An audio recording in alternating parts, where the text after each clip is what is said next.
Hello, and welcome to The Diverse Bookshelf with me, Samia Aziz. On this show, I interview incredible authors doing a deep dive into important themes and issues while talking all things books. On this week's episode, I'm speaking to Matthew Robinson, humanitarian filmmaker, about his work and his book, 104 in the Shade. I speak to Matthew about his experiences, what he's learned, and how we can do more to protect dignity and empowerment when it comes to marketing and social media in the humanitarian aid sector.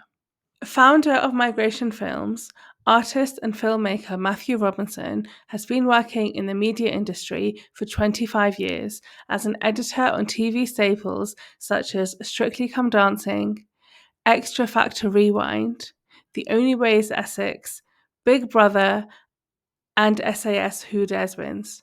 And he's also worked as a director shooting short films. In the last 6 years, Matthew has moved into production for the charity sector, where he has applied his skills to make a tangible difference to people's lives, making videos and documentaries for various projects. Subjects include filming a cross-country Europe aid convoy to Greece, refugee camps in Lebanon and Turkey, open heart surgery on babies in Tanzania, water wells in Ethiopia and Bangladesh, food and water distribution in the desert in Somalia and Yemen, marathons in Morocco and Palestine, and a rickshaw challenge in Pakistan. In 2020, he studied humanitarian response to conflict and disaster at Harvard University and has since set up Migration Relief, a charity aimed at serving refugees and internally displaced people. 104 in the Shade, Travels of a Humanitarian Filmmaker, is his debut book.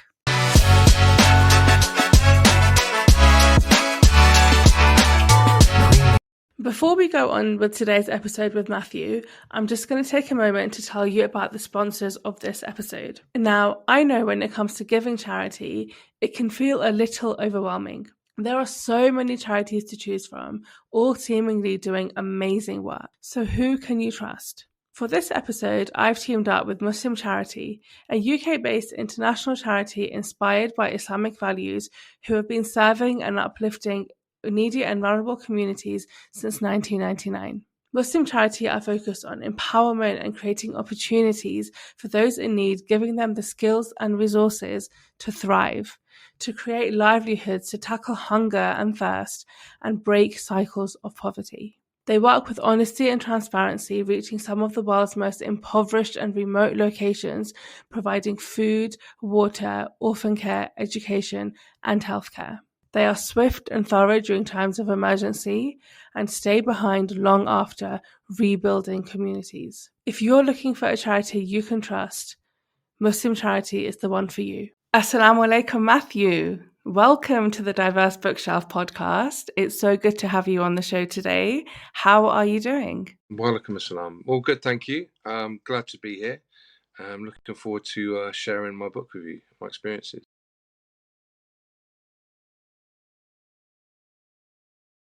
Yeah, so we're talking today about your book, which is called 104 in the Shade, Travels of a Humanitarian Filmmaker. So I have many questions about your book. I read it, I really enjoyed it. I think you're able to really transport the reader to the different places around the world that your book takes us and really gives us insight to just some of the things happening around the world that may not be at the forefront of our mind, or we may have forgotten about, as with the Rohingya refugee crisis on the back of the genocide in Myanmar. And just that, raises a lot of questions, I think, as well, about the state of the world and about what we can do and about the charity sector and all of those wonderful things. But let's begin with your book. The title is 104 in the Shade. Why? Tell me about that title. Okay, the initial title was Travels of a Humanitarian Filmmaker. Now, it's a bit dry, isn't it, really, when you think about it? It is what it is, does what it says on the tin. It is Travels of a Humanitarian Filmmaker, but it's a bit boring. So I thought, what ties all of these trips together? Bar one, I think, which was cold, and that was northern Iraq in December. And it's the heat. and it was the heat. It was like 40 degrees, 38 degrees, 100% humidity, 80% humidity. So 104 is 40 degrees centigrade. So that's why I called it 104 in the shade. So that kind of was generally the pervading factor throughout each of my trips. So that's how I came up with the title. I like the use of the word shade in general, because, you know, in Islam, like, we're told that, you know, charity is what will be our shade on the day of judgment, you know, giving sadaqah. And I think that there's a lot of like metaphors and a lot of like prophetic wisdom within that as well. So I absolutely love it. And you know, because I work also in the charity sector more in words, and I like to think about charity itself being a form of shade for people that receive it. And when we talk about shade, what we mean is like ease and relief and comfort and security and shelter from hardship, whether that is the heat or whether it's poverty or war, whatever it may be. So that's really nice. Thank you for sharing that. Thank you. Do you know what? That's amazing. That I'm not going to lie. That's actually something that that wasn't in my mind, but now you've said that's great. The added elements. Alhamdulillah, but that's true, isn't it? It's true. It's providing shade. It's a great metaphor, and it's an unintentional metaphor. Yeah. But thank you. Now I'm going to use that going forward when I talk about my book. Well, that's great. I love the fact that, like, because I do think that as well, like, just generally with books, like, readers come with their own ideas and they give meaning to different things. So I absolutely love that. So you describe yourself as a humanitarian filmmaker. What exactly do you mean by that? What is it that you do in your job and in your role as a humanitarian filmmaker? Okay, so it's evolved, I would say, since when I first started in 2016 in Muntada Aid. So humanitarian filmmaker, the reason I use that term is because I'm a filmmaker in the humanitarian sector. So I would be hired with Penny. I worked with Muntada as a staff videographer. Same for the Orange one. I was their staff videographer. And Muslim Charity, for a while I was staff, but I still engage with them. But I'm now started migration films. But basically, yeah, humanitarian filmmaker. That term meant that I would be sent on a humanitarian mission with the mission. So I wouldn't go out as a journalist. And that's the difference, I think, the big difference. I wouldn't go out as a journalist or a filmmaker per se, documentary filmmaker for broadcast purposes. It was always for humanitarian purposes. So that's why I've used the term humanitarian filmmaker rather than humanitarian documentary filmmaker. Or do you know what I mean? Because for me, it sums it up perfectly. These missions were humanitarian missions, and I was sent for two purposes. Three purposes generally. One was to document what was happening, and that would be for feedback, donor feedback, so people could see that what they're donating money for is actually happening, which is really important. I would also get case studies, so that would be showing an interest, and it's kind of almost like due diligence within why you're delivering and who you're delivering to. But then the caveat of that is it's fundraising. So obviously then make fundraising films from that. So those would be the purposes, that would be the reasons. But since then, it's moved on a little bit for me, because now what I'm doing, so I'll give an example. My latest film that I've just had the sound mix done, the grades done, I've now got to sync it up and I'm sending it off to film festivals currently. It's called Selab 104, not 104, that's my book. And Selab means, it's Urdu for flood. See, this was off the back of a rickshaw challenge, which it's something that a charity called Muslim Charity do, and give a man a fish, you feed him for a day, teach him how to fish, you feed him for a lifetime and his family, and educate his kids, bring the village up, etc. The deal was, I went on this rickshaw challenge, which was supposed to be a cultural trip, and also for the fundraisers, but also to present these rickshaws that have been fundraised for to these families so they could become self-sufficient and make money. But it changed because of the floods, and it turned into a humanitarian mission. And so what I did before I went out, when I engaged with Muslim Charity, like I normally do, but this time I said, listen, I'll do your film, but let me make a documentary too. As an artist and a filmmaker, I'll make the humanitarian content you've asked for, but let me expand on it to spread the information even further outside of the demographic that we normally share films with. Because obviously these films generally stay within, I share them, so it goes outside as a revert, I share it everywhere. So obviously there's people outside of the Muslim community who see it too. But generally speaking, it stays within the same circle of people. It stays in the Ummah, generally speaking. So that was the idea behind Salab as the first one, to go to film festivals. And with that, I said, I've got final artistic control. And if it wins anything, we split the money 50-50. I doubt it's going to, but the point is it's about spreading awareness. And it's a form of dawah as well, I believe. And so that's why now when I do get engaged, do certain trips, I explore the possibility of doing a documentary as well as the content. So yeah, humanitarian filmmaker, it started off as just purely for humanitarian purposes, and now it's still humanitarian purposes. Information, knowledge is power, information is power, and as we've seen with everything with Gaza right now, you stir up people's hearts and actions can be taken and things can change. Yeah. I mean, storytelling generally in the charity sector has changed a lot over the last few years. And that's because I think like the online space has changed so much. The role of video has changed so much. And I think people are interested in knowing a bit more. They're interested in those stories, in the backstories, in the details, and all of that kind of stuff that I think for a long time the sector wasn't focusing on. The charity sector was focusing on, this is your need and this is your solution, and therefore this is what you need to donate. It was like a very simple equation almost. And while that is still there and that's important for fundraising, and we can't have programs without having fundraising, I think there is a drive even within the sector to be able, and to sort of the need to talk about bigger stories and to really showcase what is going on. And I'm really excited to see what happens as you pitch your film. I hope to watch it one day. It sounds great. I think there's a lot of, because there's so much going on in the world as well. A lot of things get lost. A lot of things are like have very short news cycles, and then they're forgotten about. So film is one way to preserve some of that and to make sure that it doesn't go away, and that it's able to be shared continually. So you started working in the humanitarian sector about 6 years ago or so. In that time, how many of these humanitarian trips do you think you've done? Okay, so it was 8 years ago, so it's 2016.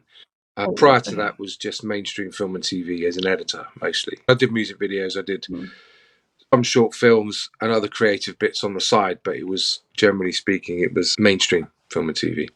So when I made the change to 75% pay cut into the Muslim charity sector, I wasn't sure what it was going to entail, to be honest with you. I knew there'd be a bit of travelling involved, but I had no idea that I didn't do it for adventure or to go.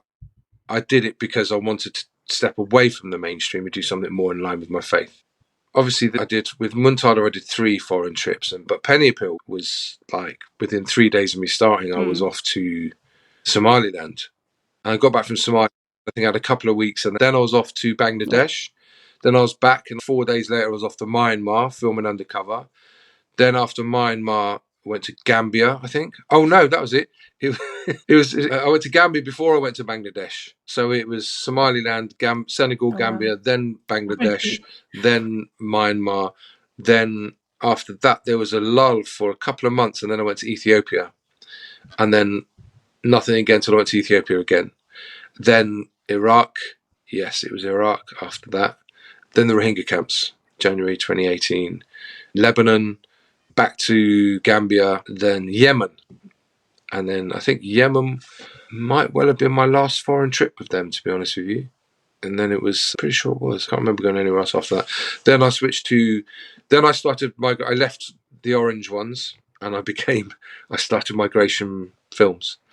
And then from that, most of my engagements has been with Muslim charity, who are based in, the headquarters is in Retford, up in Lincolnshire, actually, on the Lincolnshire-Yorkshire border, founded by Sheikh Pirzada and run by Maruf Pirzada, his son. So with them, they do a lot more challenges. I've done more challenges with Muslim charity than anything else. So there was the Bangladesh tour of Bangladesh. I made a half-an-hour documentary for them from that, actually. So I made the short films, and then actually that was the first time I made something which was longer form. So that was Bangladesh. then I can't remember that was October 2018. No, bike ride. That was it. London to Paris bike ride in the August. Then Bangladesh, and then I think it dried up until January 2019. In January 2019, I filmed at the Marrakesh Marathon, and I was, so inspired by the buzz that I signed up for the next available marathon, which was the Palestine Half Marathon, which I fundraised for, I ran, I filmed, and that was an amazing experience in itself. And then there were some other trips I did with them. I did some stuff for Muslim Aid, did stuff for Reed Foundation, Charity Right, CAP Foundation, so a whole host of charities, Bangladesh, Pakistan mostly. So I think I had written down once, I think I'd had like 120 flights or something, my time.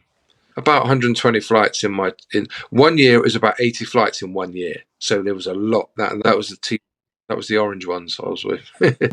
Yeah, well, that makes sense. Wow, that's a lot. That's a lot. And obviously your book only really covers like 12 or 13 places. So how did you decide for this particular book which places you wanted to write about? And actually, like, what led you to even want to write about these experiences anyway? Okay, so actually, in chapter 14, Odds, Ends, and the Road Ahead, there are elements from different trips broken down within that chapter. Yeah. So I cover a lot of trips that aren't in specific chapters.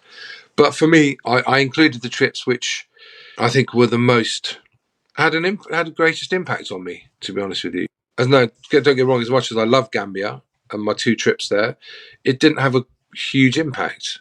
I don't know why it didn't. Whereas Tanzania and Ethiopia, massive, and Somaliland, East Africa, had a massive impact. I chose them. It started off chronologically. So obviously the first one I ever did, which was the road trip. So all my 3 trips with Muntada were all very different. And obviously there was similarities with obviously the refugee orphan children and then the refugees in Greece. But the huge different thing with my second ever trip was the Tanzania one, which was open heart surgery on babies. And that was really, if you read, they say, whoever they are, it is said, do not get attached to your beneficiaries, especially with things like heart operations or life or death situations, because the previous little heart operation in Bangladesh, I think a child died, sadly. And so, yeah, if you get the book, you can read what happened. But yeah, so that was a massive thing for me. Yeah, I think the trips which had the greatest impact I've included, which are most of them, to be honest with you, but up to a certain point. I only go up to the last trip I write about is the Rickshaw Challenge in 2019. So the book goes from 2016 to 2019, a 3-year period. I've started my second book, which goes from 2019, end of 2019 or beginning of 2020 through to present day, and it will still be going because I'm still doing trips. It will continue until there's a plan. I can't tell you what it is, but there's an element to the title of the book. It was done once and it's been done a second time, but it might have to be done a third time. And once that's done, then I can finish the book, if that makes sense. Very cryptic, I know. But what got me to write the book, that's a very interesting question. On all of these trips I went on, I took like a pen or a propelling pencil or like a thick lead pencil to take notes, write a diary, do sketches. That was my intention. Every single trip I took this notepad and pencil and pen, and there's not one mark in it till today. There's nothing written down, nothing sketched. I just didn't have time. And when I'd finished filming, I was exhausted, so I would use the downtime, or I would start editing at night to put stuff up the next day. So it was a constant wheel of action. So I didn't really have the time. So in 2021, I think before lockdown, no, after the first lockdown, I did a trip to Bangladesh with CAP Foundations. Then it was locked down again. In February 2021, during the second lockdown, I thought to myself, I saw something online actually. Someone had written a book, and I thought, I could write about my experiences, but can I write is the question. I don't know if I can write. So I started writing in February. I think it was the 1st or 2nd of February 2021. And 28 days later, I stopped writing. Every day, all day. My wife, Farah Visual Arts, I don't know if you know Farah, but I'd be waking up at 2 in the morning going, hey, have a quick read of this, have a look. She was my sounding board throughout. You've heard of Run, Forest, Run. It was right, Matt, right. I just didn't stop. And I wrote 42,000 words in the first draft, and that was in 4 weeks. It just flowed onto the page. And the good thing is, obviously, I've kept I haven't got all of the stuff from my time with the Orange people, but for everything else I've kept. And I would go back to my old hard drives and I've flicked through just to remind myself. I was like, was it that day or what day was first? And I couldn't remember. So I'd go and look at the footage and it'd be like, okay, that's the order it happened. So I had the luxury of being able to double check my facts within the book, how it happened. But then it took another year and a half and 5 further drafts. So the 6th and final draft. And I actually, on the 5th draft, I sent it to a brother, another reader, a guy called Dr. William Barlow, who was actually on the panel at my book launch. And Will's just actually finished and having he's had academic works published because he's a doctor of sociology, but he's had his first published book done. He's just finished it now. But he said, send it to me. I'll have a look at it for you because obviously does a lot of proofreading too. I have noticed there's a couple of spelling mistakes in my book still, so there's a couple of people out there, you know who you are, you didn't spot them. Basically, he looked at it and he came back to me and said, look, this is great. What you've done is really interesting, but there's not enough about you in it. I want to know what you felt and what you thought. I described stuff, was very good at describing the journey and very good at describing what I saw, to the point where I've been told by a lot of people that they feel they're there because of the description. And I feel blessed for that. But he said, there's not enough of you in there, and there's not enough of tying your previous life to this life. So then I went back through and the points where I can remember, I had little moments, like, for example, I'd be walking onto the white sands in East Africa, in Tanzania, having a cigarette and a coffee and seeing a full moon and seeing the Indian Ocean. And I had a moment. That's burnt in my mind forever. Or in the mountains of Ethiopia, in southern Ethiopia, the red earth and the green trees and the clouds covering the mountains. Oh, yeah, do you know what I mean? These things. So I started putting that in there, and also started putting in, I opened up a little bit about certain issues, personal issues I've had, in particular, imposter syndrome. Now, I get that far less now than I used to. I'm doing a bit of work around it, to be honest with you. I'm actually doing a bit of work around this stuff. Don't know where it comes from. Could be at the age of 40, I was unofficially diagnosed with ADHD. I was told by the doctor, he said, you're high functioning Asperger's. Do you want a diagnosis? I'm like, no, you've told me everything I need to know. Made my whole life make sense retrospectively. There's a lot of stuff tied in with that, so I included that. Then I put a bit of more of myself into the book, and I think it gave it a dimension that it never had before. And thanks to my good friend Dr. William Barlow, he opened up the book for me. There was actually another instance as well. I sent it to an agency in Bristol called the Good Literary Agency. I sent it to lots of agents, and they came back to me and said, listen, we're not taking on travel books, but the market's saturated. But what we would say is you need to have a bit more facts and figures and information of why you're out there. So that's why then, that was, I think, my second draft I sent them. So then the third draft was including facts and figures, quotes from from the UN, from publications, and this little passage at the top of each chapter then gives it really did give it another dimension. So I had a lot of help, which I was really blessed to have this help as a first-time author. So it gives it like context. X amount of refugees have had to cross the border because of this, or infant mortality rates are this, or they gave it context. So that's how the book got to the state it is. Right. Because the book is it's a real it's a mix of things, in that it's your journey as like a person and as a humanitarian filmmaker, but it's not a memoir. It's not your life story. But it is some of your journey and your experiences. It's also really informative about what's happening around the world, and it is a platform where you're showcasing, I guess, in some ways, some great work that's happening, some other people's stories, and you're also talking through your own like filmmaking experience. Like it's a lot of things, and it's quite difficult to get that balance right. Like, had you gone very heavy with the facts, it wouldn't have felt like the book that it should be, which is it's a very personal book in lots of ways. And actually, when you said that thing about what William said about making it more personal about you, there's this bit where you're in Bangladesh and you've met a member of staff and I think it's like security or something, and you just start talking about hip hop, and I was like, wow, like that. I felt like it was a really nice aside almost, because it allowed you to talk a little bit about how that was a big part of your life, but also like weirdly you were connecting with somebody in Bangladesh where you were about to embark on a really horrific journey, a really horrific experience.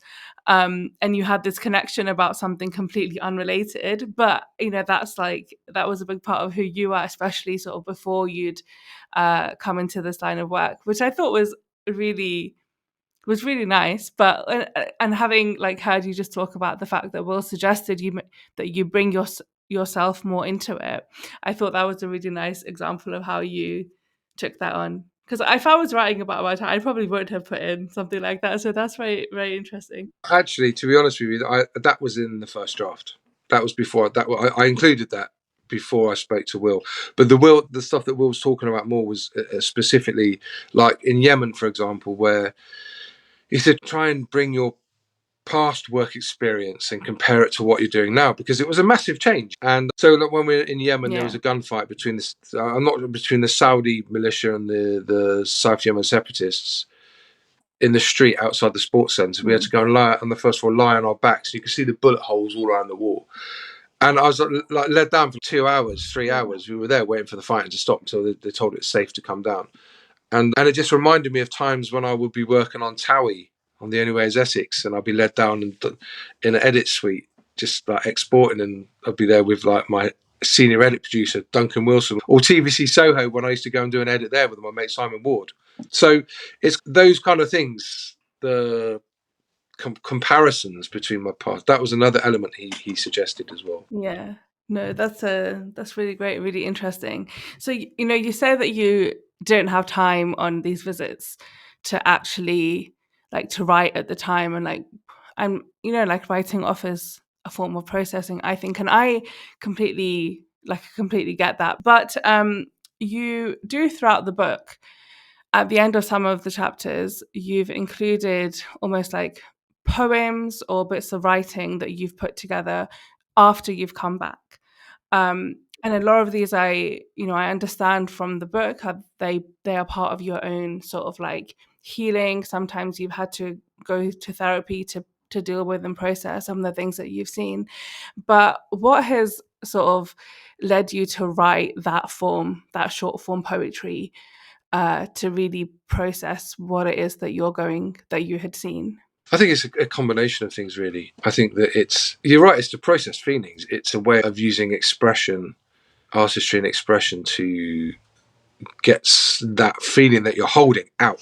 And recently, I wrote a poem after I was filming down on the 15th of November outside of Parliament, called The 293, Forever Evil They Will Be. And this is about the 293 MPs that either abstained or didn't vote for a ceasefire.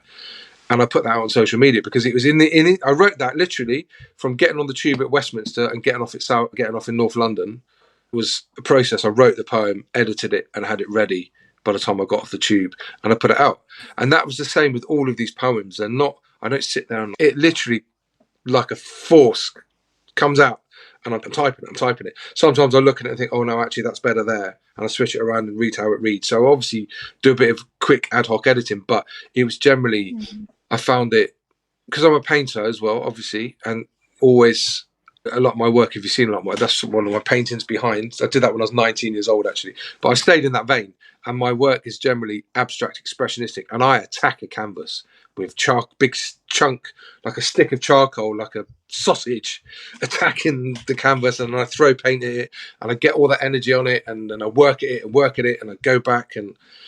But with the beauty of poetry is, you don't need to have a canvas. You don't need to be in a studio. I could just put it out there and then. And that's basically what it was. And with normalization, which is in end of chapter 8, the Rohingya sister who told me her horrific experiences. Even now when I talk about it, I choke up. I can't really talk about it. Sometimes if I talk quickly and just go through the facts and figures of it, I can get through it without my voice cracking up. But it was about just over a year after that happened that I wrote Normalization, and that was really cathartic. It really helped me because I'd had 6 weeks counselling. The orange ones sent me to counselling, and that really helped. And big up to them for doing that, for providing me with that. But it didn't really do anything, to be honest with you. That's not down to them, that's down to me. I just couldn't connect and couldn't get it out. I couldn't rationalize it. And I still can't rationalize it. And I think there's certain things that you can't, and without giving too much away, final line of that poem, Normalization, where they are now, same tent, same hill, mother and daughter existing with the dead. That's where they are. They'll always be there for me. That's where they will always be. And I think anyone who does experience any kind of secondary trauma or first-hand trauma or whatever, I think you find ways to cope with it, but it never goes. You never get rid of it. Usually, survivor guilt, privilege guilt. When I open my fast at the moment, I feel guilty. There's an element of guilt, of course. Walk away unscathed. Yeah, yeah. I know. Like, I think it's so difficult working in the sector. Like some of the stuff that you've not only like that you face, but you become very closely intertwined with. And I think, like en masse, we're experiencing a level of this at the moment with all the footage coming out, from Gaza.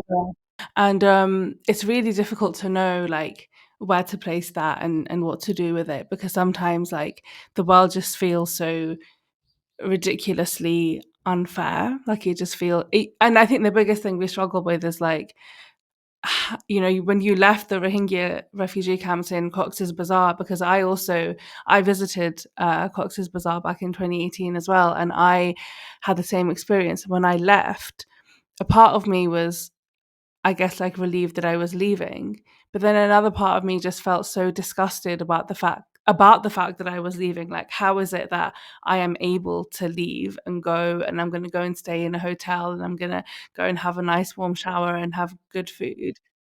Exactly. And like all we have to deal with is like the memories of what we saw, what we heard people talk about, or what we saw in the camps, not actually any lived experience. And that's really difficult. And I think we experience that on all different levels, especially as we said, like with what's happening in Gaza at the moment, and in Sudan and Yemen and Syria and around the world, but also just like in our everyday lives, when we walk past somebody on the street, when we hear stories about people can't afford to turn on their heating in winter, there is a real sense of that like inequality. I think it really hits you in the face.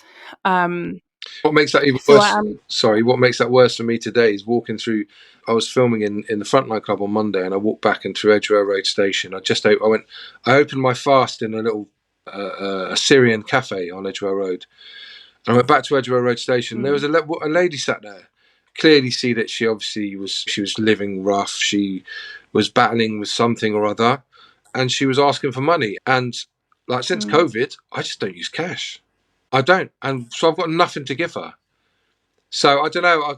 Sorry, Yeah. a bit of a digression there, but it's really tough, isn't it? The way things are going as well. We are becoming less and less able to help people because of the way our governments and the way the society is heading. Yeah.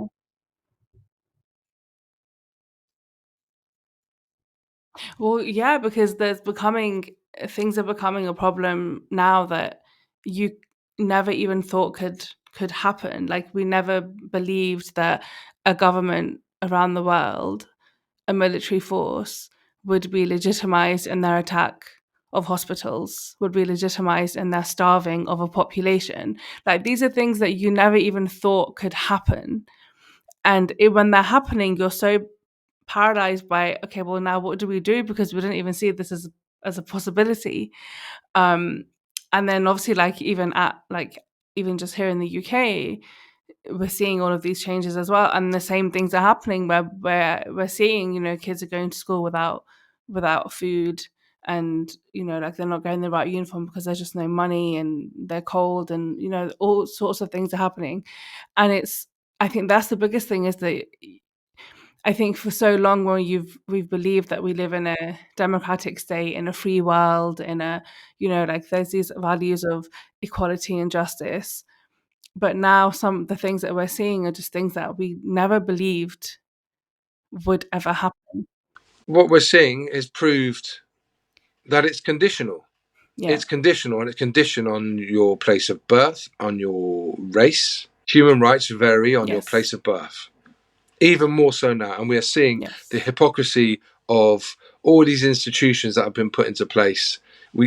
And we see the hypocrisy of especially of this country in the United States of America. Not even the hypocrisy, the blatant complicity in genocide. Absolute complicity in genocide. And what can we do about it? And even something Yeah. like our politicians, I even considered standing against David Lammy in Tottenham to make a point. But then I have to think about, before I was Muslim, I lived a life. I used to go to free parties, and I had a very different life before I became Muslim, before I started practicing. And that's the kind of thing that it puts straight away. By trying to challenge the status quo, you know that you're going to be put under the microscope. You're going to be things they make. Is why I firmly stand behind our Leanne Mohammed in Ilford North, because she's young. She's at the start of her life, and she's got, I doubt, got any skeletons in the closet. Clean living, good young lady, Yeah. alhamdulillah. But yeah, the double standards we're seeing now, and you look at UNRWA, you look at the lies that have been peddled in the press. UNRWA, which has kept the Palestinian diaspora as Palestinians for 3 or 4 generations so that they can return. And this is so important, the work that they do. And as soon as the ICJ happened, we saw what happened. Israel lied. Basically, what we're dealing with, and obviously I have to be very careful what I say and how I say it, but the behavior, the propaganda is Goebbelsesque.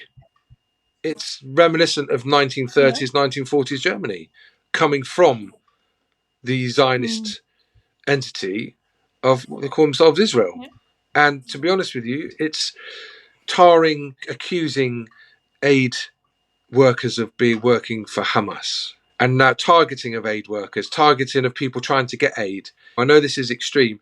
This is an extreme example, but unfortunately, with what's going on in Gaza, the Israel and the United States and Britain, and by it looks like Egypt as well, are all complicit in making the situation nigh impossible, and therefore encouraging man-made induced famine and starvation on a mass scale and a rapidity that we've not seen in our lifetime. I don't think anyone's ever seen it like this, to be honest with you. What do we do? What can we do? I've got a few things in mind. How do we deal with this? How do we challenge this? And there are many entities and bodies within the UK, around the world. People are putting things together. They are organising, coming together, and trying to find ways. Let's face it, the UN, the way the UN works, it doesn't work. It doesn't work because everyone votes for a ceasefire and the United States doesn't. And the United States of America, being a founder member, it's like, how can it have that rule over everybody? That's corruption. And unfortunately, how do we change it? Do you know what? One word springs to mind, but that's going to stay in my brain. I'm not going to say it. We just have to get together and do what we can within the framework of the law. Absolutely. And I think it starts also like with ourselves. Like in this situation, the UK government, the Israeli government, the American government, they want us to feel useless. They want us to feel like there is nothing that we can do. They want us to give up. They want us to turn away. And in my mind, I feel like the biggest resistance is just to keep showing up. Is to keep doing whatever it is that we can do, whether it's marching, whether it's sharing stuff on social media, whether it's just talking, whether it's boycotting, just keep doing it. Because the very act of doing that is the thing that's standing up against what's happening. And it just, if I think about a world where you have a genocide happening on one side and then you have no form of protest or resistance, I feel like that is completely unthinkable. Like I just can't imagine that. Like that would just be the worst reflection of humanity if we were not at least trying, because this isn't about us, right? It's not about me and you. It's not about us, this is so much bigger than us. We have 2 million people in Gaza that are now food insecure. They have no idea where their next meal is coming from. It is the month of Ramadan, and we have seen that people are having to cook grass and have grass for iftar with lemon. Like, it's horrific. And I think, and yeah, like, there is, every time I'm breaking my fast and I'm swallowing at the time of iftar, I feel like it's just gonna come back up, because I there's so much shame. But I think that it's important to place that shame sometimes to one side and focus on the energy and focus on the need to keep showing up. Because our shame is not going to do anything for our Palestinian siblings. It's not going to do anything to make it better. What will make it better is showing up in however we can show up. And I really want to, I don't want people to feel hopeless, because one of the things I have been concerned about is that we've seen the flower massacre happen in recent weeks, and oh my goodness, Matthew, oh my gosh, I cannot tell you how that made me feel. But one, it was just horrendous, but two, as somebody that understands like humanitarian aid projects, it was one of the most inhumane things I think I've seen. And so when you're working in the sector or you're donating, if you feel like, well, my aid is not going to get there because Israel are just targeting everyone, I think there is still a lot of good work happening. There is still aid getting in. People are working with Jordanian foundations and Egyptian Red Cross, and they are managing to get some aid in. It's not nearly enough, but there is some good work happening. But it's really difficult, I think, to see it be used against people. Yeah, it's just awful. There's no words, I think. Yeah, it's horrific. I've never seen anything like it. Never seen anything like it in my entire life. Obviously, there was genocide against the Rohingyas, and obviously we've got the silent genocide going on in Congo, which has actually been going on since 1994. When you think about it, from Rwanda, and we'd need another show to talk about that probably. But yeah, with how do we approach this? How do we deal with this? How can we make a difference? And I think, as you said, we just have to keep, and hope is important. And I've had flashes of losing hope a couple of times when I think, well, how is this the hope with the ICJ? And they don't care. But then it makes me think it may not happen now, but maybe we need it to happen now to stop the killing, to stop the murders. But at some point, if he's alive, Netanyahu will stand in the dock. Netanyahu will be in prison, and as should Biden, as should Rishi Sunak, as should any politician that is complicit in this genocide. I saw a film yesterday. Got an issue with David Lammy. The man's a duplicitous, gaslighting liar. Okay, that's out in the public domain. Let him come for me. I don't care. But that's what he is. And I saw a video of him yesterday talking about babies being raped by Hamas. And I said, mate, you lie.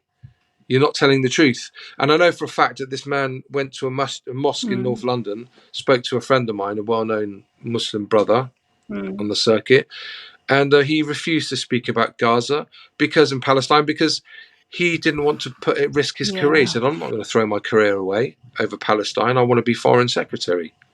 What does that tell you about the man? My interaction with him, all he did was slag off his constituency and gaslight and weaponize things I said to him in an earnest, honest conversation. Yeah, we need to work on our strengths. This is the key thing. This is what we need to do. Anybody can be a commentator, and it's great that we all share. And I found myself putting myself out there a little bit more than I would normally, with certain content about certain things, whether it's about broadcasters or the implements that are used as weapons or whatever. I've put myself out a little bit more than I normally would. But the most important thing is, and I'll give you an example. I was approached after, who was it? After I went on, I was invited to go on to GB News, and I spoke about why we should march on the armistice. And off the back of that, somebody got in touch with me. A couple of people from different sides got in touch with me and said, we know someone who is in a certain position, who has collated a document, got the information, they've cross-referenced it, they've got all of the information which is in the public domain. So there's like references to everything that they're saying. And they sent me this document. And it's about Rishi Sunak's genocidal conflict of interest with Infosys, and how the deals that have been signed, the gas drilling rights in the sea off the coast of Gaza, with the 1.5 billion deal that his father-in-law's company based in Israel has signed with BP, whole load of stuff about these conflicts of interest. And then we look, this is important. And I put that information out there, I put the film out there, and other people have done other similar things as well. I'm not saying off the back of that, but they've also done similar things. But the reason it works so well is I'm not really a researcher. I do research. I look at what's in front of me, and if I have to do research, I do research, because that's what you do as a filmmaker. But people who are good at collating information, people who are good academically, people who are good with the legality of things, focus on that, come together with people and create something that has weight and substance, like South Africa did with the ICJ, with all the films and the evidence they had. They came together, they put it forward. But unfortunately, nothing's been enforced. No one's listening to the ICJ, no one's listening to the International Court of Justice. So what do? We scare them with our votes. That's the next thing we can do. And when you look at the conduct of the Speaker of the House, Sir Lindsay Hoyle, when he threw the vote from the SNP, turns out his father founded the Labour Friends of Israel. And Keir Starmer's by Labour Friends of Israel. And David Lammy's funded by Labour Friends of Israel. And Angela Rayner's funded by Labour Friends of Israel. And Rishi Sunak's funded by Conservative Friends of Israel. And Israel are everywhere, in everything, and in the media. Look at the Murdoch, look at News Corp. All tied in with the Anthony Horowitz Foundation, which funded Tommy Robinson and Katie Hopkins and all of these right-wing. All the information's there. The information's all in the public domain to see. But unless you actually care about Gaza and Palestine and what's happening to humanity, you're not going to be bothered to look, are you? But I think if the general public knew generally what was going on and what was influencing things and what was funding things, and how a foreign power, a foreign entity that has been steering our decisions for 100 years or more, the Zionist political movement has been steering British policy for a century, even before the creation of the State of Israel. It's shocking. It's shocking. Yeah. Well, that's what I think, when we talk about showing up, like that's why we need to show up, because what we need is the the public narrative, the mainstream narrative to shift. And I believe it is shifting. We have seen it shifting. But it's not something that's going to happen overnight. It's not all of a sudden going to be overturned. It requires us to keep continually showing up, to keep putting out the right information, the correct information, counteracting what is being put out by the extremely heavily biased BBC, for example. And even the BBC, to be honest, some of their reporting has been not what you'd expect from the BBC either. Like, there is definitely a shift, and that is where I find hope. And I also think that, like, in the for sure. Can I give you an example? Give an example of something. I was filming on something called the Warrior Retreat back in 2022, and it's all based. It was a men's retreat, so there'd be like ice bars and sweat lodges and meditation and prayer. Okay, it wasn't under an Islamic framework, but it was based on Carl Jung's personality archetypes. So the warrior, the lover, the king, the magician. And I met a gentleman there, and this guy is in his 40s, and he had a real life, white, English, from the Midlands, right? This guy. And from communities that would probably not be favourable towards Muslims, if you understand what I'm saying. We were talking, and I showed him my social media. He said, "What's your social media?" I showed him. He said, "What's all this about? What's all these flag? What's that flag?" I said, "The Palestine flag." And I told him about Palestine. Yeah. Anyway, a year later, he sends me a video on WhatsApp. I go, "Matty, what's this?" And he sends me this video, and it's people protesting outside of a factory that packages the drones for Elbit. Not the drones themselves, but the factory that packages. And this is a PAL action protest. And he shared it with me. Then he did a post on social media himself, sharing about it. So it was getting to a demographic that would never have known about it. He now today is on his fourth day of fasting. He's non-Muslim, but he's on his fourth day of fasting for the children of Gaza. And this is the power of social media. And I sent him a little pamphlet on Islam. And he basically, I said, people are going to be asking you questions about Islam if you're fasting. So he got a bit of dower and sent him this leaflet. I said, read it at your own leisure, but some really interesting stuff in there, talking about Britain and how the 8th century Mercia gold coins had Islamic inscriptions on. from Mercia, from the Midlands, which is where he's from. So I sent him this book. I said, just so if people ask you, you care enough about it to fast, so you have a command of knowledge, of facts that you can explain to people. So this is the beauty of how social media works, and this is the beauty of how connecting with people works, and using your platform to disseminate information. And he's, maybe he'll take Shahada one day, but the most important thing here is he is now an advocate for Palestine. He's an advocate for those children. He's struggling. He's really, I said, for me as a Muslim, I used to struggle with it until I realized, I'm not doing it for me, I'm doing it for Allah, I'm doing it for God. So then it takes everything away. You're just doing it for God, and it makes it so much easier because you're doing it to please God. Whereas if you're doing it for yourself and you're withholding from yourself and it's all about yourself, it becomes really difficult. So I said to him, you're doing this for the children of Gaza. Think of those children. And he's now on his 4th day. And that will have a ripple effect, because even his son's kicked up in interest and gone, what are you doing? And his son's got Muslim friends. So it's the information spreads out, the understanding spreads out in quarters and areas that you would never think. The dodgy one. Exactly. Yeah, exactly. And that's the thing, isn't it? That's how you shift the mainstream narrative. It's not about just like celebrities and influencers or whatever. It's that every day, the small connections that we can all make with just one person, like the ripple effect, as you said, is just it. Because if that happens regularly, or that happens on a large scale, like that's a lot, and that's why, like, sometimes people want to talk about it in their workplaces or with their neighbors or with their, like, in the schools of their children, just to get people to challenge. Some schools are very double standards. They'll be flying a Ukrainian Yes, flag, and absolutely. then you talk about I am Palestine, they'll aware. call prevent. It's got to be so careful. For sure. Well, yeah, and that goes back to, like, the racism and the Islamophobia that is so intertwined with this. Is people are not viewing it as simply a humanitarian issue or a genocide or genocide in and of itself. And in part, like, I think it's important to recognize that a lot of the Palestinians are Muslim, but at the same time, it's important to recognize that it's not only Muslims that are being impacted. I went to a Palestinian forum in the UK, Iftar, on Friday. I think it was Friday night, Saturday night last week, and they part of this. They did a quiz, and the giveaway was flights to Jordan, and it was great. They gave all these flights, but basically one of the questions was how many Christians live in Gaza. It's 1,300 and something. So it's a small amount that live in Gaza, but there are Christians in Gaza. The Christians in Gaza have been completely, I don't know what the right word is, but almost wiped out. Their churches and their infrastructures have been completely attacked. And I remember reading something that basically there are fears that the Christian community in Palestine is one of the oldest, is the oldest in the world.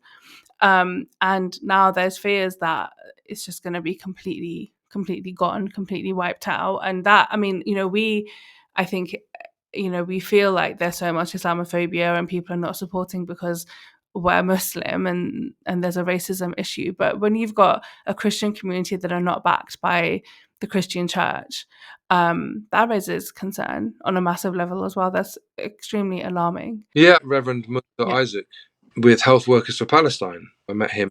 It was the one outside the Israeli embassy. But yeah, and it's like, he's been a great voice. Even, was it the Archbishop of Canterbury or somebody from within the church had refused to meet him, and now publicly has said, I regret not meeting him, because of the propaganda that goes around it. Because to some circles, you support Palestine, you're a terrorist. And that's still in effect for many people. And I think that, but you'd be surprised how many people don't think that way. I speak to my mum. My mum and dad are Christian. I'm Muslim. And I speak to my mum and I'm like, what do all your friends think about what's going on? And they're like, it's shocking.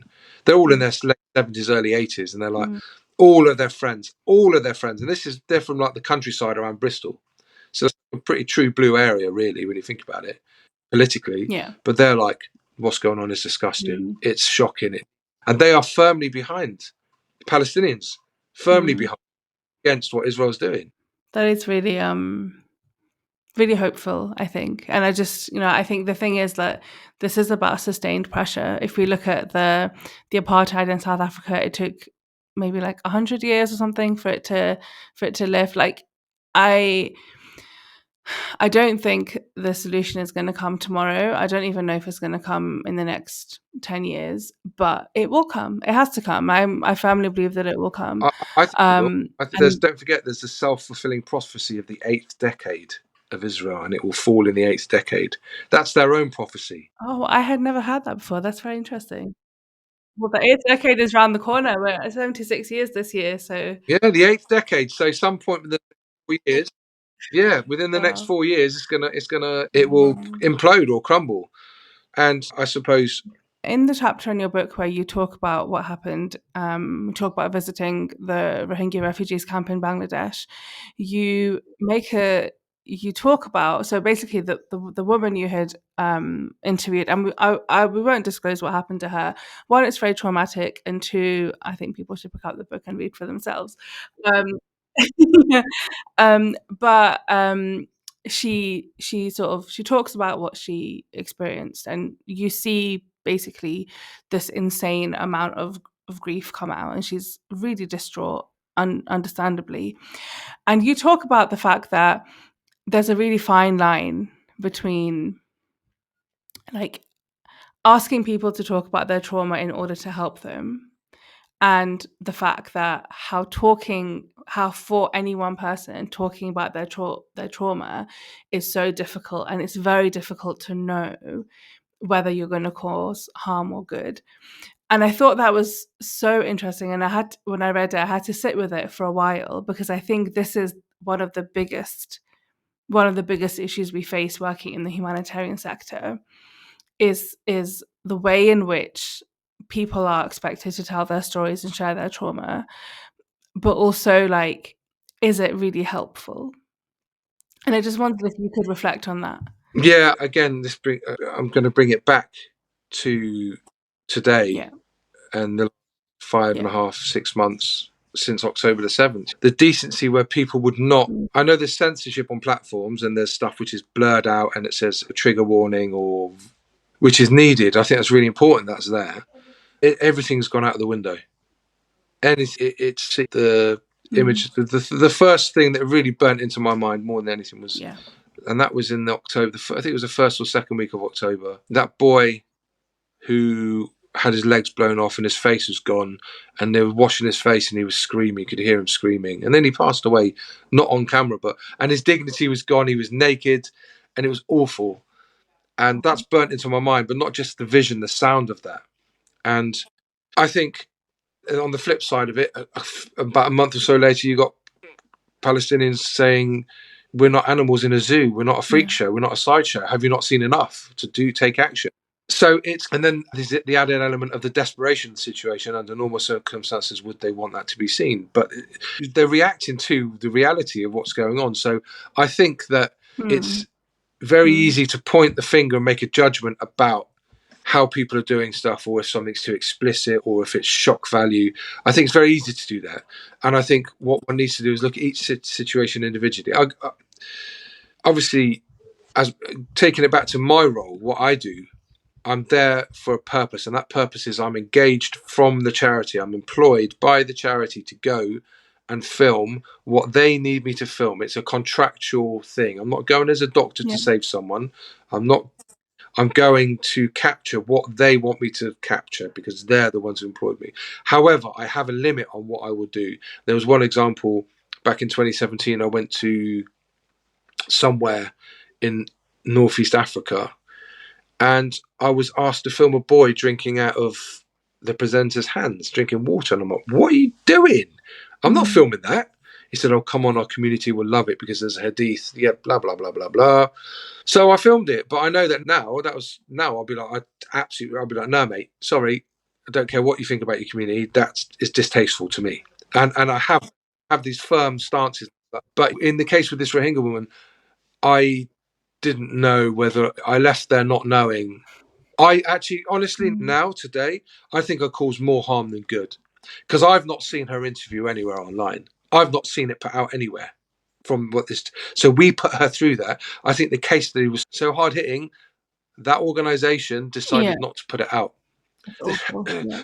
I was talking about this at my book launch with a Mm. brother called Akil Ahmed, who was head of religion for BBC. He was the exec producer on Death in Gaza, where their director got shot dead in Gaza in 2003, I think.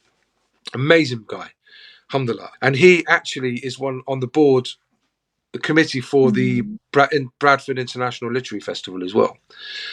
He was telling me, we were discussing the difference between dignity and preserving someone's dignity when you're filming in a charity capacity and filming a documentary. Either way, there have been times where I've put my camera down and I've not filmed because I care about what the person who's in the situation, who's been hurt or is ill, maybe how it makes them feel. But then there's other situations when you're on the run and you just film it anyway. Basically, the law of documentary making is you just keep rolling, keep filming. You have to. And then it's up to you after the event. But that's, again, the difference between documentary filming and humanitarian filming. I think you need to gauge it very sensitively. And at the end of the day, it's not going out in a news format or sharing hard-hitting stuff to people out who want to watch it, who are interested, whether it's through political view or humanitarian view or whatever. You're doing it, it's for donor feedback or to raise money or to get an insight into it. So in those situations, if you're there as a charity, I think, I don't know, I battle with this because part of me still wants to keep rolling. But then remember why I'm there. I'm not there as a documentary maker or a news gatherer that I have to get it and then make a decision on it. I'm there in a humanitarian capacity. So if I go and cause someone distress by the fact I'm filming them in a vulnerable situation, I am counteracting the good that the charity are doing. Yeah, and also as a humanitarian filmmaker, when you're on a mission, you actually, it's not then your call about what goes out. That decision lies with the charity, really. And so you can say, I don't think this should go out, but they can just say, whatever, Matthew, not your call. And then you have to live with that, with the consequences of that. Exactly. Yeah, spot on. Exactly, spot on. So I think I also believe, obviously, you've heard of the Sphere Handbook, and the Sphere Handbook was created for charities. It was guidelines for charities to operate after the Rwanda genocide, and how charities went in and there were deaths through negligence, through bad decision making, and not having. There were certain things that happened that it caused more harm than good, and people died. So that's when the Sphere Handbook came out for these regulations and guidelines. And I think we need something similar with social media, with filming in humanitarian situations. Not documentary news gathering, that's a different beast altogether. I believe that you're doing something different there. But in the humanitarian, for example, when people go on deployments, for example, I think deployments can be really good on one side, but they can be almost a bit of a freak show on another side. And the guidelines that should be there, for example, especially around children and refugee children, refugees are vulnerable people, full stop, but especially refugee children. I'll give an example. I was in Al-Assad refugee camp last year for my own charity that I've started, Migration Relief. And there was another charity from another country there.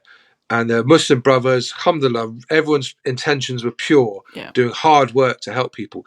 But one of the brothers sat down, and there were two girls and two boys. He put his arm around them and got one of them to sit on his knee. And I had to say, brothers, stop right now.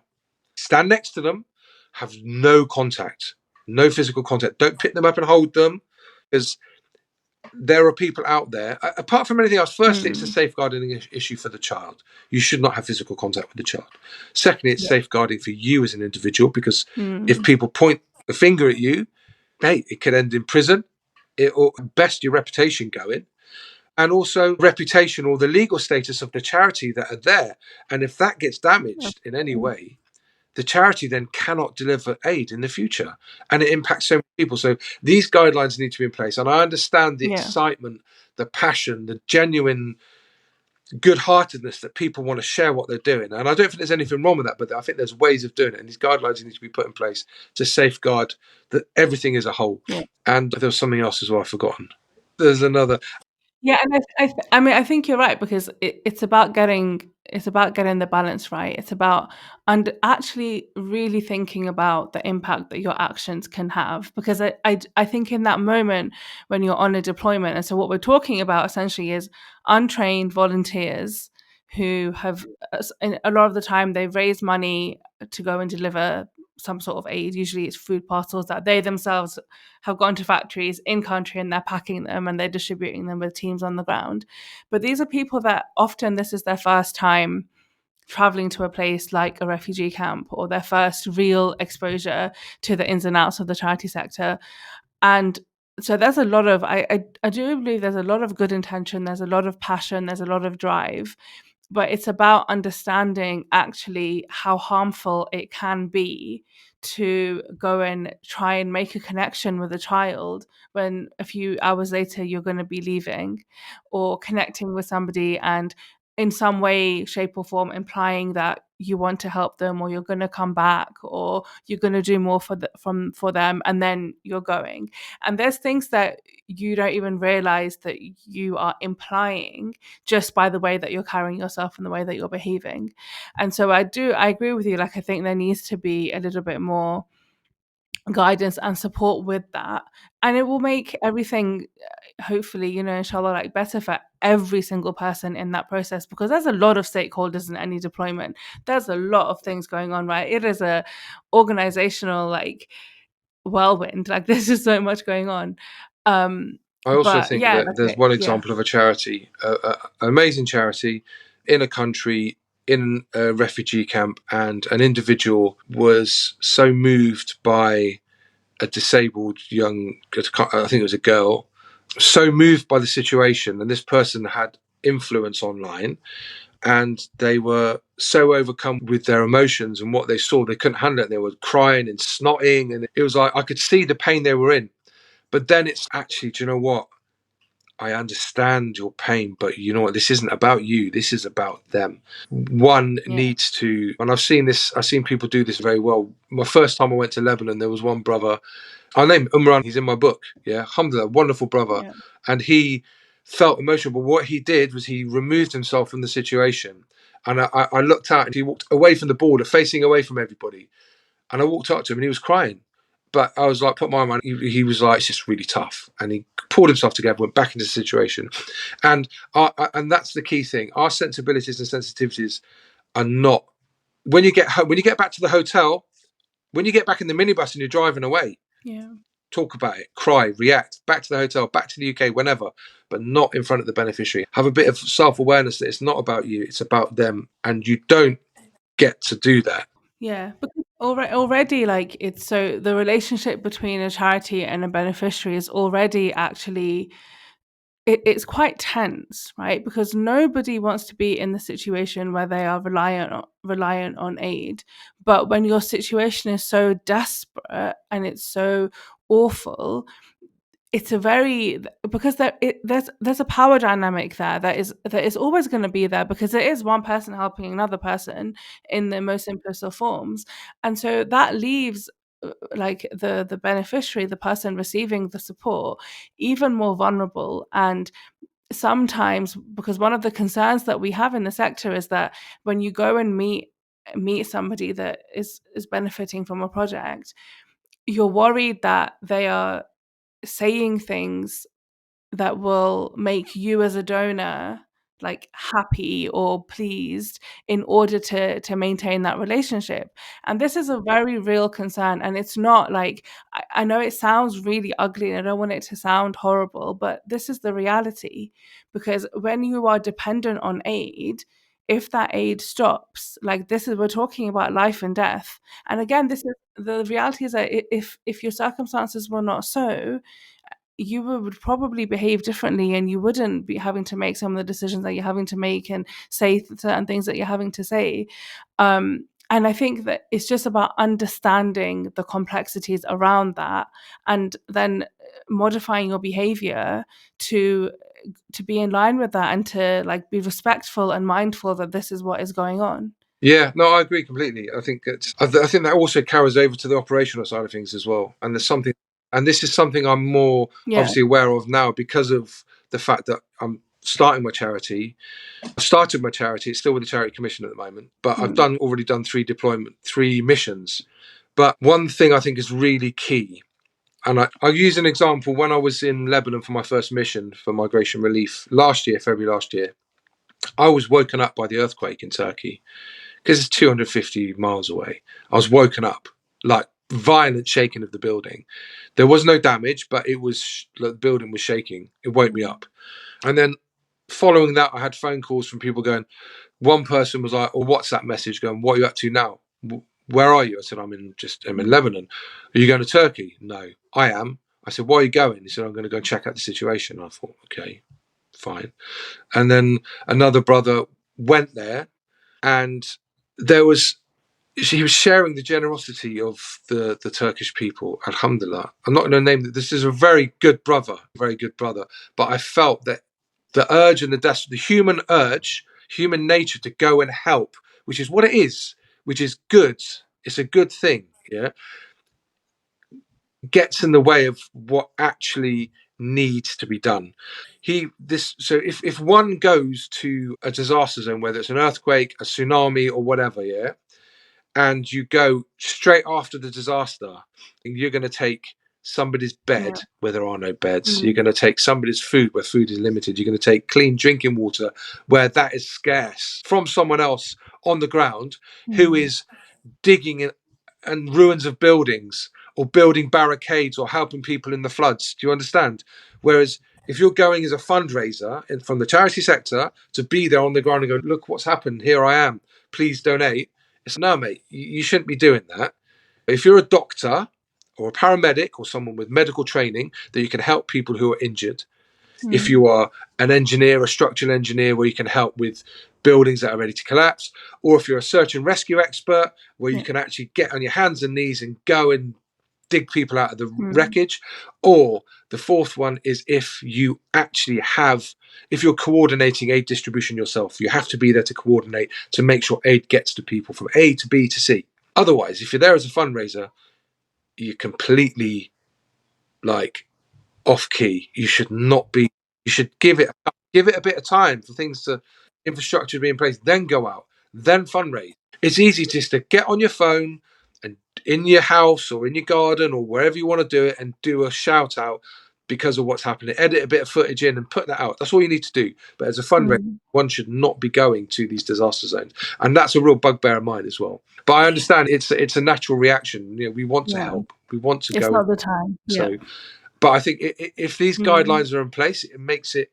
And if people understand these guidelines, like as I said, both social media side of things, duty of care, safeguarding, all of these issues, if there's a social media guideline, because basically that's what people go, fundraisers go, is for social media. So if that's all included in that and presented to charities and go, we advise you not to go out within the first 7 days or 14 days of a disaster. If you have to, get your ground partner, whoever you're sending the aid to, because everybody has a ground partner. Or if you don't have a ground partner, if you're big enough to have your own office in a country, then you have your guys who are already there who can go and do it for you. So you don't... Exactly. Yeah. To get the basic stuff. Yeah. But that's only in emergency situations. I think it's great. People want to go and film ongoing projects, and anyway, it's up 2 pence worth. Yeah. Well, Matthew, it has been really great speaking to you, and we have been speaking for a really long time. So actually, before we end, as you know, the sponsors of today's episode is Muslim Charity, and they are a charity that you've worked with a lot, that I know really well. You write about them in the book. You actually give thanks to them at the beginning and throughout. I wondered if you could just take a moment and tell us what you think about Muslim Charity and why people should be considering donating to them. Okay, there are a lot of amazing charities out there, different sizes, different forms that do different things, from eye operations to small food distributions to cooking in refugee camps to child safe spaces. There's an amazing projects throughout. But the thing for me is, and all the charities I've worked with that I've mentioned in that book, we talk about there's obviously certain issues and ethical issues and reputational things with some particular charities we've discussed, but they've also, don't forget, That aside, these things which aren't very good, they also do good work too. So remember that. But for Muslim charity, for me, Muslim charity are how every charity should operate. And Maruf Pirzada, who is the CEO, his father, Sheikh Pirzada, founded it. When he makes any decision, he has in his mind, when he makes his decision in the room, he has an imaginary donor and an imaginary beneficiary. And obviously the beneficiary is the most important, followed by the donor. And any decisions he makes financially or operationally, obviously the operational decisions rely upon the consultants, and that consultant was Irfan Rajput, who's, as far as I'm concerned, one of the best consultants on the planet, still with the UN 30 years later. Everything is considered, and everything they work towards is not give a man a fish. Obviously, in emergency situations, that's a different kettle of fish, pardon the pun. That's a different thing altogether, isn't it? Emergency relief. But for long-term projects, their aims are to empower the local communities and build infrastructure, put people in place in those countries so they become self-sufficient, so they don't need to rely on outside forces, outside countries, outside donors. And that is key. And the other thing they do, which is really good, is challenges. And there's like K2 Base Camp. I did that with them last year and the year before. They do marathons, they do skydives, they do all sorts of activities, which are good not only for bringing people together in the community, but they're good for health. So there's all these aspects too. But for me, it's the transparency. Whatever you ask to see, they will show you. So they take 9%. And listen, I do work with them, but I'm saying this because I firmly believe that every charity should operate the way they do. They take 9%, they don't take 30% or 17% or 12%, they take 9%, 6% on operations and 3% on mineral promotion or whatever. Yeah, basically they do really good stuff, and everything is very carefully considered. They don't do things which are wasteful. Everything is strategized and due process is done. And yeah, I can't really speak highly enough about them, to be honest with you. Yeah, absolutely. Well, for anyone listening or watching that would like to find out more, visit muslimcharity.org.uk/Samia, SAMIA, where I've put together some of my favorite projects because I think they do some phenomenal work, especially serving some of those communities that are often sidelined and ignored, like street children, orphans, women and children from brothels, and women facing issues with when it comes to childbirth and the survival of newborn babies. So yeah, that's muslimcharity.org.uk/Samia. Matthew, it has been so wonderful speaking to you today, and I really hope more people pick up your book, 104 in the Shade. Thank you so much for sharing so much today. Can I just say where it's available? It's available. Please do. Yeah. Available from the Big Beast Amazon. It's available from Author House. So you go to authorhouse.co.uk / or you go to the bookshop and then search for 104 in the Shade. Barnes and Noble, Waterstones online. So anywhere online, pretty much. And also, I would like to say, especially with the Palestine stuff, because obviously I've not been promoting. So thank you, Samia, for this, because I've not been promoting my book during this genocide. I felt it wasn't appropriate. So I really appreciate this opportunity to promote it. I would say on Instagram, I do TikTok, but most of my Palestine stuff especially is on Migration Films. And my company is Migration, so migrationfilms.co.uk, at Migration Films. Instagram and TikTok. Migration Films 1X. Not that I ever use it, apart from annoying Zionists. But yeah, and a huge shout out, actually, I have to say, huge shout out to my wife Farah, who has supported me throughout the entire process of this book and been a sounding board, and without whom I wouldn't have had the peace of mind and the space to write it in the first place. Yeah. Love to hear that. Anyway, thank you. Good on you, Farah. Well done, Farah. All right. Well, thank you. Thanks so much, Matthew. Thank you so much. Bye-bye. I hope you enjoyed this episode with Matthew today. As always, I'd love to hear from you. Please do come find me on social media, and wherever you're listening to this show, follow, comment, subscribe, rate, and please leave a review as it helps more people find the show. Today's episode was brought to you by Muslim Charity, a faith-based international charity working around the world to tackle poverty, hunger, and thirst. They deliver your zakat and sadaqah with honesty and transparency, reaching those in need with impactful projects all year round. Muslim Charity provide vulnerable communities with life-saving healthcare, clean water, food, livelihood opportunities, and education, helping everyone to thrive. If you're looking for a charity you can trust, especially when it comes to your zakat and sadaqah, Muslim Charity is the one for you. Visit muslimcharity.org.uk/Samia to check out some of my favourite impactful projects. That's muslimcharity.org.uk/Samia, SAMIA.